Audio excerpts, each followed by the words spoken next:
Alright, welcome back to another night of our Halloween horror movie marathon. Tonight we watch Jessabelle. Jessabelle. Gotta say it all Cajun-like. Jessabelle. Alright, acting. Where are we at?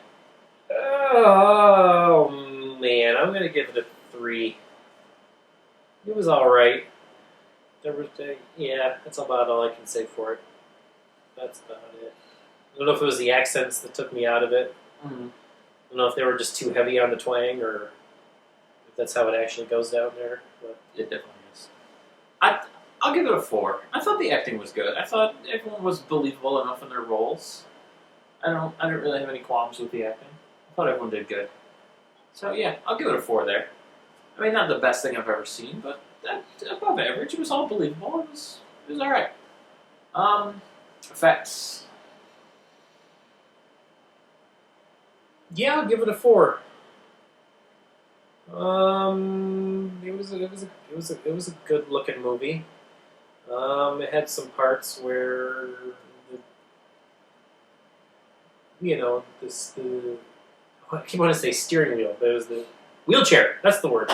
Not steering wheel, wheelchair. Where the wheelchair moved by itself, where the footsteps were coming down the stairs, and the wheelchair got pushed back. Mm-hmm. That was interesting. The look of the Voodoo area when they went to the other side of the swamp. That was cool. Bayou. The bayou! Yep. So, yeah, I'll give it a 4. Yeah, I'm going to give it a 4 as well. Graphically, visual-wise, it did look really good. I liked, the monster whenever you saw it, the creature-y thing, like when you saw it in the mirror, and then toward the end when you finally saw it for a prolonged period of time in the seat next to the guy. The random makeup girl. Yeah. Yeah, I thought the effects were good. Actually did look decent. Looked pretty decent. That was something I could forgive because it looked more Cajun-ish, voodoo-ish, so it fit.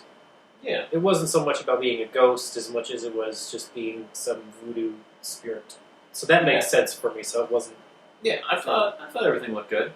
So yeah, 4 for me as well. Acting. Story. I'm going backwards now. No, you're possessed. I mean, I like possession tales, and I just love Nolans and all this stuff down there. I love the Cajun accent and all that. So I mean, it was kind of intriguing, but at the same time, it wasn't great.